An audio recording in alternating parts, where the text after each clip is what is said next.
Buenas tardes, hoy es 1 de abril del 2021. Vamos a hablar del manejo de cardiopatías congénitas en el neonato. ¿Ok? Para ello vamos a hablar de clasificación de las cardiopatías, modo de presentación, el manejo y evaluación del paciente cardiópata.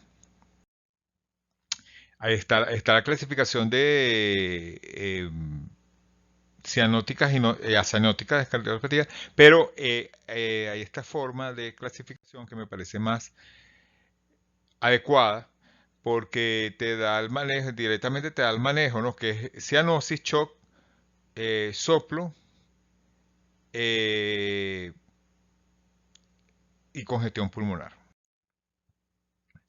Entonces, en primer lugar vamos a hablar de la cianosis. Recuerden que ya hablamos en la anterior clase, que la cianosis era la presentación de coloración azulada de piel o mucosas por presencia de hemoglobina desoxigenada más de 3 gramos. Entonces, las cardiopatías con cianosis pueden ser por obstrucción del flujo pulmonar o mezcla incompleta, que es la llamada cianosis variable, y luego vamos a hablar de ella. Esta es para analizar cómo vamos a dividir esta cardiopatía. Vamos a ver, este es el esquema que vamos a utilizar. Tenemos entonces que eh, las venas cavas, ¿verdad? Desembocan en la aurícula derecha, que está acá, y pasan al ventrículo derecho a través de la válvula tricúspide, llegan al ventrículo derecho. El ventrículo derecho pasa por la arteria pulmonar, por la válvula pulmonar. Aquí se oxigena, regresa la sangre oxigenada por las venas pulmonares y llegan a aurícula izquierda, atraviesan la válvula mitral y ventrículo izquierdo y después la aorta por donde irriga a todo el cuerpo. Entonces la causa de cardiopatías de tipo cianógenas son aquellas donde hay obstrucción de la salida del ventrículo derecho, ya sea por una atresia de la arteria pulmonar, por una anomalía de Einstein, que es una aumento, una megaurícula derecha que comprime la salida del ventrículo derecho, una atresia tricuspidia, ¿verdad? Sin presencia de C y B, y un FALOP, ¿ok? Donde hay hipertrofia ventricular derecha, estenosis de la arteria pulmonar, aorta cabalgante y C y B. Entonces, en estas, al no haber flujo pulmonar, ¿verdad? Al no haber flujo pulmonar, no, el paciente está desaturado. Y vamos a ver que necesita para vivir dos cuestiones que ya habíamos hablado también en la circulación fetal. Entonces tenemos la vena cava que trae sangre desaturada, ¿verdad? Y llega a la aurícula derecha. Y de la aurícula derecha va al ventrículo derecho. Y al no poder salir la sangre por todas las causas que hemos nombrado, necesita para ello la presencia de un foramen oval. ¿Ok? Entonces es imprescindible que el paciente para vivir tenga un foramen oval o una comunicación interauricular o CIB. Pero necesita sobre todo el foramen oval, que es donde se hace el mejor intercambio. Después de esto, la sangre sale por la aorta, ¿verdad? Hacia el lecho sistémico y se regresaría por la vena cava. Entonces, para vivir, ¿qué necesita? Necesita que le llegue sangre a la arteria pulmonar y por ello la segunda condición es el ductus arterioso. Este ductus arterioso es la comunicación entre la aorta y la arteria pulmonar y de esa forma llegaría flujo pulmonar que permitiría la oxigenación. Entonces, vamos a ver acá que cuando tenemos el ductus permeable, ¿verdad? Y el foramen oval, ¿verdad? Nosotros tendríamos una situación, vamos a decir, compensada, donde tendríamos una saturación de 70 a 85%, ¿ok? Con sangre, además, que sale por la aorta y con buen funcionamiento de la orina, tensión arterial y la parte cerebral. Ahora bien, con 70 a 85% de saturación, ¿tendríamos cianosis?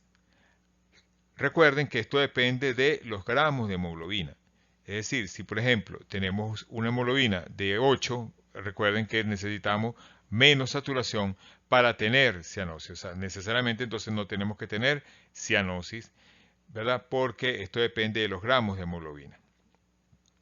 Ahora bien, después de la segunda o tercera semana ocurre el siguiente fenómeno. Se empieza a cerrar el ductus arterioso y podría pasar que el foramen oval sea insuficiente. Entonces se empieza a cerrar el ductus arterioso. ¿Y qué es lo que va a presentar el paciente? Bueno, el paciente va a presentar, sobre todo al no llegar flujo a la arteria pulmonar, vamos a tener desaturación con saturaciones por debajo del 60 o el 50%.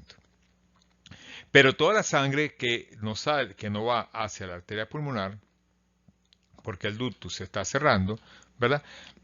Sería por la aorta.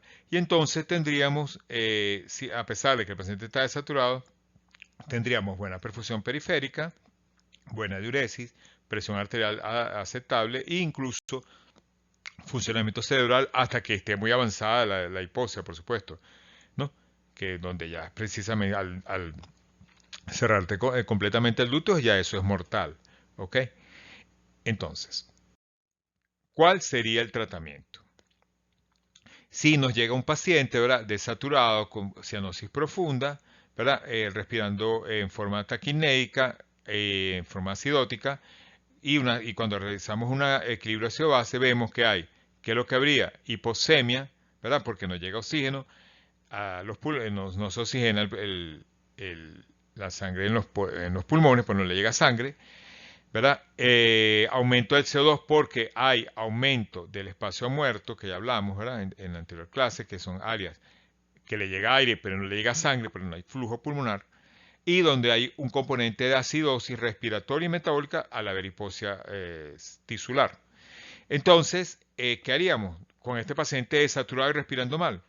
Lo nebulizaríamos, le colocaríamos oxígeno, no, porque el oxígeno termina de cerrar el ducto. Entonces, acá lo que se usa es prostaglandinas, ¿ok? Prostaglandina, esta dosis que está indicada allí, ¿verdad? Y entonces, en primer lugar, si llega un paciente desaturado, recién nacido, esto es en los menores de un mes, ¿ok? Porque el ducto se cierra por el oxígeno eh, eh, por menos de la edad neonatal, o sea, menos de un mes. Entonces, en primer lugar, si llega este paciente, ¿verdad?, debemos estudiar las causas de cianosis, que ya vimos también anteriormente cuando dimos la clase de cianosis, interconsulta con cardiología y no nebulizar porque ni dar oxígeno porque cierra el ductus. Podemos dar líquidos en forma generosa porque tenemos un paciente acidótico y el pulmón no se va a hematizar porque sencillamente no le llega sangre. Y también lo que debemos hacer es realizar apertura del foramen oval con una atriocistostomía. Y al ser un paciente cenótico, mantener la hemoglobina en 3 a 15 para mejorar el transporte de oxígeno. Vamos a hablar de la otra cardiopatía, el modo de presentación, que es el shock.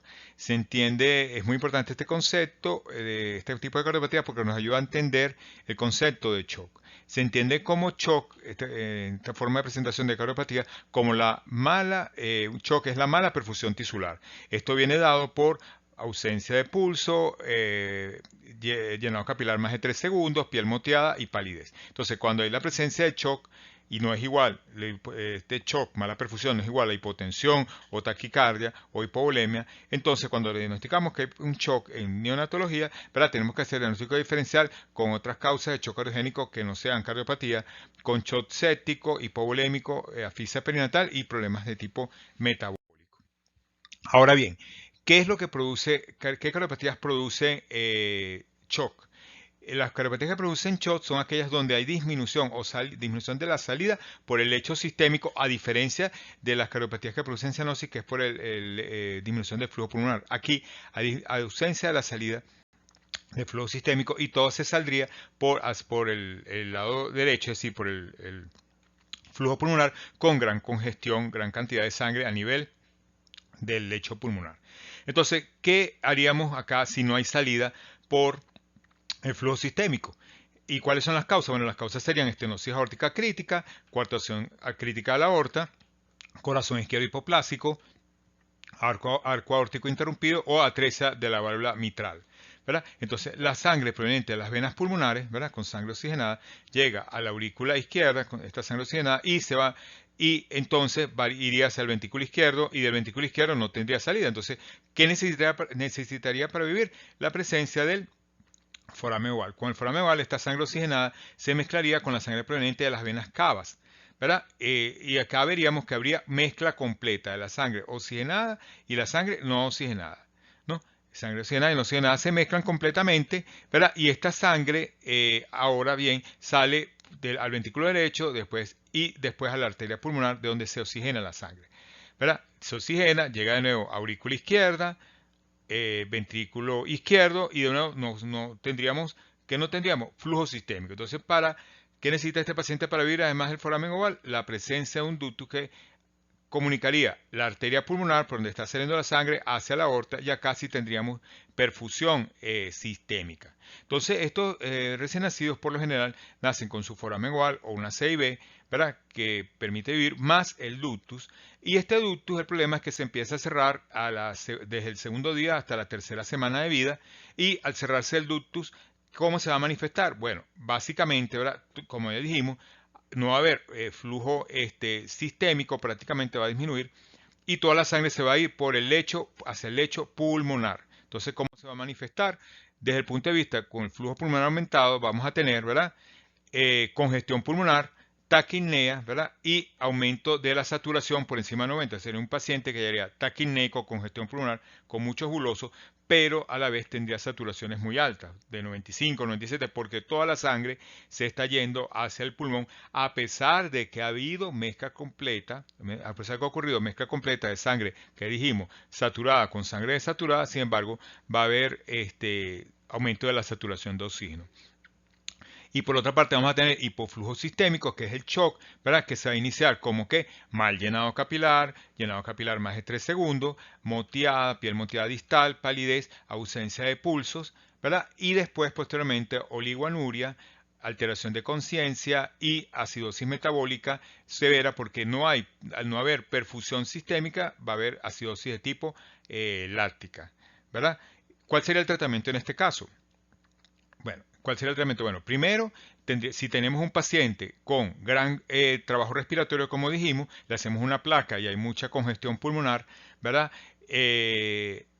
Taquineico, con signos de shock, es decir, signos de baja perfusión, con mal llenado distal y frialdad distal. ¿Qué pensaríamos? Pensaríamos, ¿verdad?, en un cuadro de infección respiratoria por esa congestión pulmonar más shock, o sea, en infección respiratoria. ¿Qué le haríamos a un paciente con infección respiratoria y shock? Ok, le pondríamos antibiótico, ¿verdad? ¿Y cómo mejoraríamos la parte pulmonar? Con nebulizaciones y oxígeno. Pues no, acá en este caso mataríamos al paciente, pues el oxígeno cerraría el ducto, o sea, no podemos colocar oxígeno. Acá lo que tendríamos que lograr es prostaglandina, ¿verdad? Si pensamos en esta cardiopatía, ¿verdad? Y ante la presencia de esta sospecha con clínica de shock, un recién nacido con clínica de shock, flujo pulmonar aumentado, ¿verdad? Congestión pulmonar, deberíamos realizar un ecocardiograma para evaluar si es esta cardiopatía, ¿verdad? Y también cómo está el foramen oval en este caso.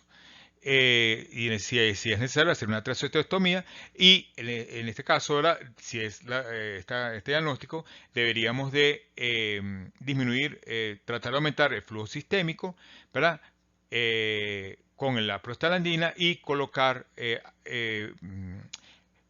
el PEC, que es la presión positiva final de la expiración, ¿verdad? Con una ventilación invasiva o no invasiva, para disminuir el flujo pulmonar y que este flujo se vaya hacia la aorta. Igualmente ahí le pondríamos líquido para corregir la acidosis metabólica grave que dijimos que tiene el paciente.